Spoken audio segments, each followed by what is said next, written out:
Semoga barudak Kokolopot selalu dalam lindungan Allah Subhanahu wa Ta'ala dan dilancarkan segala urusan-urusannya. Kali ini Kokolopot akan membawakan sebuah film yang berjudul Kereta Berdarah yang rilis tahun 2024. Film yang berlatar di sebuah kereta ini, kita akan disajikan drama horor penuh misteri hingga membuat bulu bool kita merinding parah.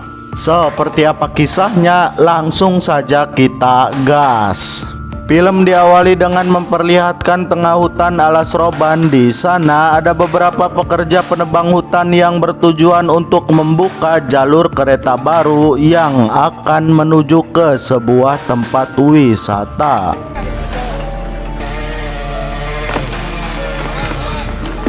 Saat pembangunan akan selesai, tiba-tiba salah satu kokolot di sana ingin menghentikan proyek dengan alasan bahwa para dedemit di hutan alas roban telah merasa terganggu. Merasa tak terima karena sudah keluar modal banyak, pemimpin proyek langsung mengusir si kokolot tersebut. Lalu si kokolot memperingati mereka bahwa petaka yang ditimbulkan proyek itu akan lebih besar dibandingkan modal yang kalian keluarkan. Di sisi lain, Pak Ewo dan Pak Joko tengah berusaha mempercepat proyek tersebut karena para pemimpin elit sudah mendesak mereka, karena jika tidak selesai dalam waktu dekat maka dana gaji mereka tidak akan cair. Terlihat Ewo membawa bahan proyek ke dalam terowongan, namun Ewo tidak kunjung kembali hingga membuat Joko penasaran dan menyusul Ewo ke dalam terowongan. Saat mencari Ewo, ia menemukan Ewo telah meninggoy dunia. Oh my god, kira-kira siapa yang membunuh Ewo? Entahlah, kasihan si Ewo hanya tampil sebentar dalam film ini. Waktu maju ke beberapa bulan kemudian, kita akan menyaksikan peresmian jalur kereta tersebut. Terlihat di sana sangat ramai dengan pentas tari tradisional dan orang-orang pengangguran lainnya. Selain mengundang masyarakat umum, pemilik stasiun juga mengundang beberapa investor besar. Salah satunya adalah Pak Sentot. Mereka diajak melakukan perjalanan perdana di kereta terbaru untuk menuju ke tempat wisata alam liar. Di sela-sela obrolan mereka, datanglah sosok emak-emak yang menuntut kepada pemilik proyek karena suaminya yang dulu bekerja di proyek pembangunan rel kereta telah lama menghilang secara misterius. Melihat hal itu, para pengaman segera mengusir ibu-ibu tersebut. Di sisi lain, kakak beradik bernama Bulan dan Purnama terlihat sangat senang karena mereka akan ikut dalam perjalanan perdana kereta baru yang akan menuju ke tempat wisata alam. Purnama mengatakan bahwa ia sudah mencatat semua yang akan dilakukan saat nanti di tempat wisata, seperti mencari sugar daddy, mencari stepfather, dan mencari boyfriend good looking untuk diporotin hartanya. Bulan memperingatkan kakaknya agar jangan berlebihan karena nanti mosmokmu bisa kena HIV. Lalu sebelum kereta berangkat, Purnama langsung caper kepada pramugara tampan dengan menyuruhnya memfoto mereka. Enggak mau.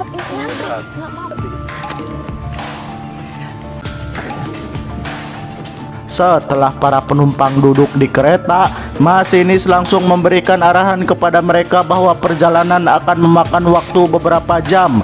Jadi kalian jangan sampai ngompol, jangan berak di celana, jangan makan jangkrik, dan lain-lain. Para investor dan pemilik tempat wisata rupanya mereka berada di gerbong VIP. Tempat tersebut adalah tempat super mewah khusus para pejabat korup. Sementara warga biasa mereka ditempatkan di gerbong ekonomi minim tempat ngising. Hingga apabila mereka kababayan, kita wajarkan saja.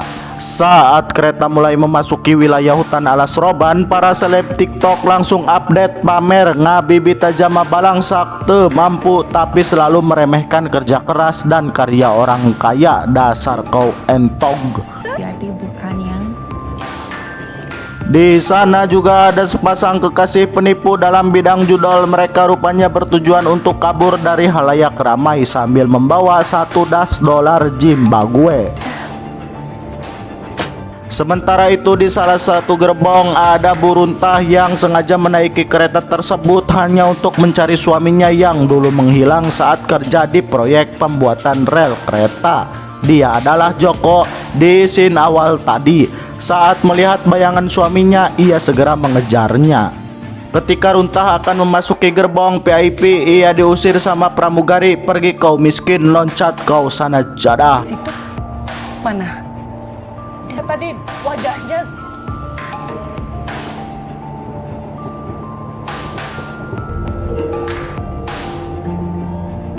Sampai di sini. ada, saya mau ketemu.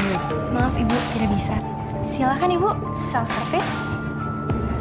Sementara itu, Pak Santoso memarahi para pemilik perusahaan karena emak-emak yang menuntut atas suaminya yang hilang secara misterius. Hingga Santoso menyuruh Bara untuk membereskan masalah tersebut secepatnya. Kembali kepada Bulan, saat Purnama sedang bercanda, Bulan melihat ada burung hitam yang mengikuti mereka di luar sana. Namun burung itu menghilang setelah memberitahu Purnama. Dek, Purnama lalu tajam ngising dan pergi ke WC. Namun karena orang-orang di sana semuanya ambeien, membuat WC sangat ngantri hingga Purnama kababayan di celana. Kembali kepada Bulan, ia merasa bahagia karena kakaknya sudah kembali normal karena sebelumnya dia memiliki penyakit ambeien.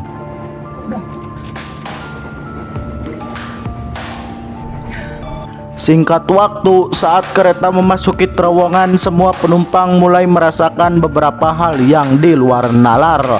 Hingga kondektur menyuruh bawahannya untuk mengecek setiap gerbong kereta. Kembali kepada Bulan, Bulan merasa Purnama tidak kunjung kembali. Ia segera mencari Purnama, takutnya Purnama sedang ambeien parah. Di waktu yang sama, si bocil beban ini mengalami hal mistis di gerbong nomor 5.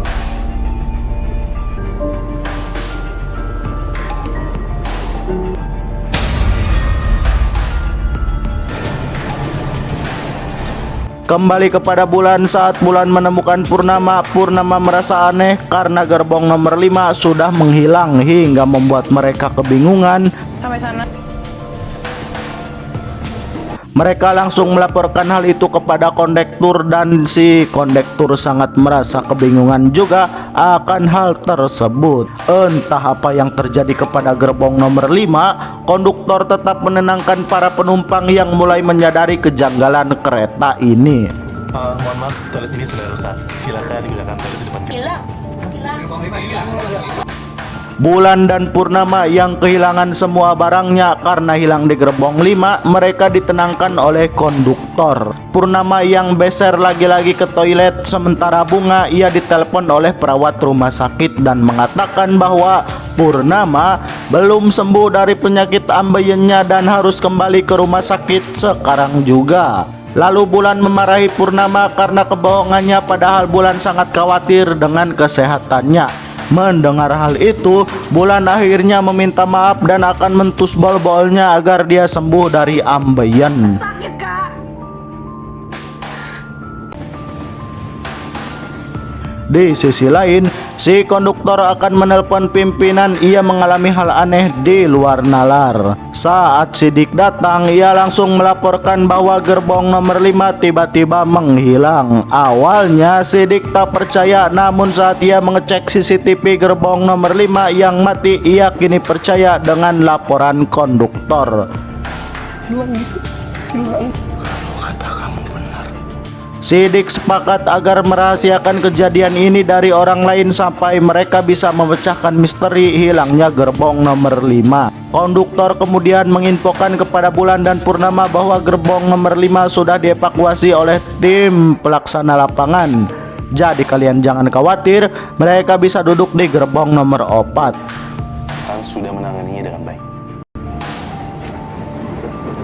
Sementara penumpang lain mulai merasakan hal janggal seperti sinyal yang tiba-tiba menghilang, padahal mereka menggunakan sinyal wifi gratis di dalam kereta. Lalu saat kereta mulai memasuki terowongan kedua, para penumpang VIP kembali merasakan keanehan dan yang paling mengerikan adalah para penumpang di gerbong nomor 4 mereka seperti sedang dicekik oleh sesuatu yang tak terlihat. Melihat hal itu, kameramen langsung mereka mojapetot mereka hingga saat sang iblis muncul tiba-tiba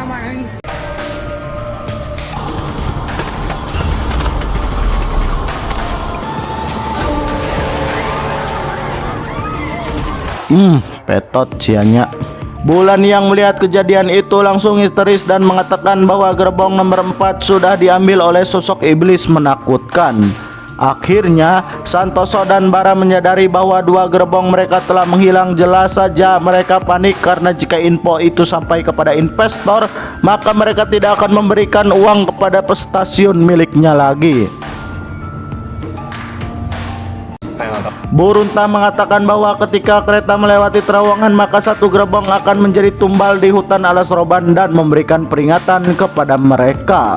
Bulan pun mengatakan bahwa ia melihat secara langsung sosok iblis petot sebelum gerbong nomor 4 menghilang. Namun si Santoso malah menganggap mereka adalah orang rendahan yang percaya hal mistis, omong kosong kau miskin. Bara mengatakan bahwa itu hanya kesalahan teknis dan akan ditangani oleh tim lapangan. Masalah sudah diatasi sama petugas, Pak Santoso. Sekarang Santoso kemudian memarahi konduktor karena kerjanya cuma berdiri saja bukannya menghubungi tim lapangan. Konduktor beralasan bahwa mereka tidak bisa dihubungi karena sinyal telah menghilang. Di sisi lain, saat Bara mengecek HP, ia melihat kejadian di luar nalar bahwa kursi mereka mulai ditumbuhi tanaman. Bara kemudian marah-marah ke setiap bawahannya, kenapa kalian rongsok sekali otaknya hingga hal seperti ini tidak bisa kalian tangani. Sidik mengatakan bahwa gerbong bukan tertinggal tetapi lenyap oleh sosok iblis. Bara meminta Sidik menghapus CCTV di gerbong yang hilang dan melenyapkan Bu Runtah agar ia tidak banyak babangus kepada penumpang lainnya.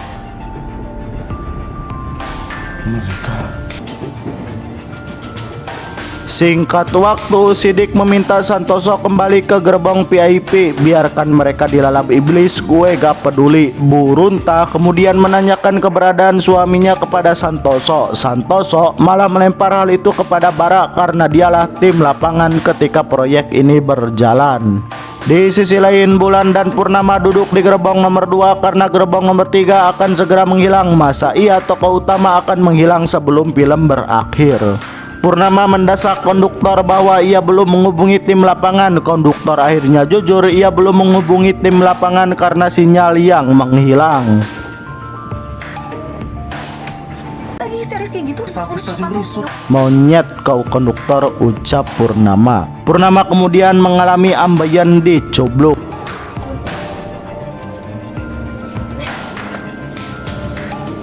Sementara para penumpang VIP di gerbong 2 mereka protes karena kedatangan penumpang ekonomi di gerbong VIP. Mereka tidak ingin melihat dan mencium bau kemiskinan dari badan mereka. Di saat bersamaan, pramugari di gerbong 3 mulai merasa ketakutan karena sebentar lagi mereka tidak akan syuting. Lalu Santoso menenangkan pramugari tersebut karena meskipun tampil sebentar mereka akan mendapatkan bayaran yang besar karena mereka akan digobiah di toilet oleh Santoso.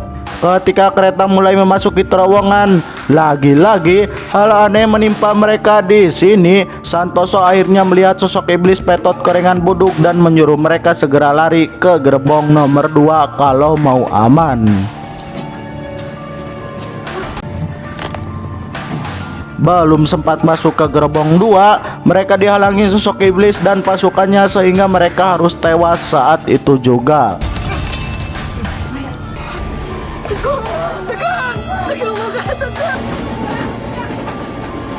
Setelah gerbong 3 menghilang, mereka yang di gerbong 2 kembali panik karena di terowongan berikutnya gerbong 2 lah yang akan menjadi korban. Konduktor lalu meminta Sidik menghentikan keretanya, namun Sidik mengatakan bahwa jika kereta dihentikan maka film akan selesai, benang merah yang ditunggu penonton akan putus dan ending film tidak akan tercapai. Takutnya filmnya tidak akan laku di bioskop sana. Kemudian Santoso malah menuduh mereka adalah teroris yang sedang merampok setiap gerbong hingga para penumpang mulai mencurigai mereka dan akhirnya mereka diancam oleh para penumpang VIP hingga tiba-tiba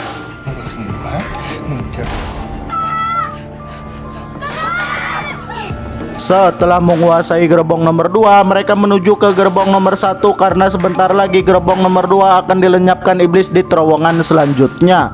Saat kereta mulai memasuki terowongan, konduktor mengajak mereka masuk ke gerbong nomor 1 demi keselamatan mereka. Penumpang rongsok yang tak percaya perkataan konduktor malah menyerang si konduktor saat itu juga. Tanpa mereka sadari, iblis Petot Korengan Budug telah muncul dan langsung melalap mereka sampai habis.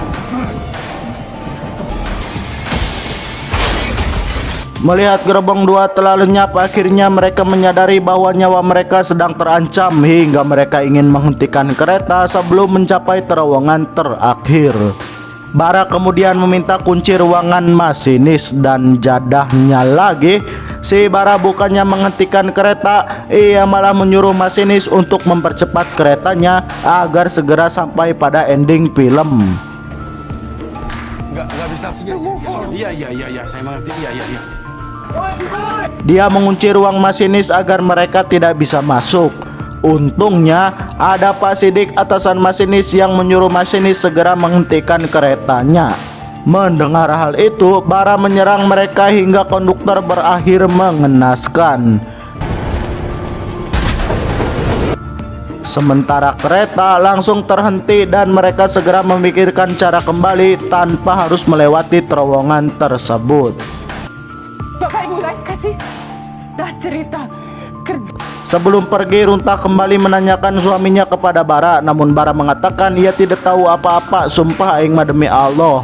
Akhirnya Sidik menceritakan bahwa kutukan ini terjadi diawali ketika sang kokolot memperingati para pekerja proyek agar menghentikan proyeknya karena telah mengganggu dedemit di hutan alas roban ini.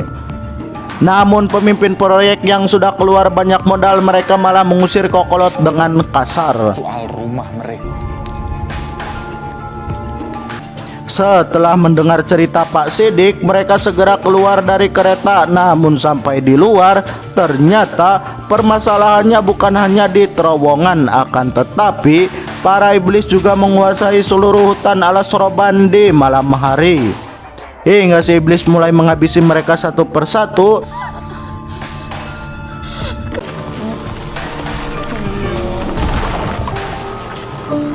Iblis tersebut merubah mereka semua menjadi pohon, namun entah kenapa hanya Purnama yang ambeien yang tidak bisa menjadi pohon hingga ia meminta si iblis untuk membebaskan adiknya. Namun si iblis Petot ini malah meninggalkan Purnama sambil nyengir jika bagong.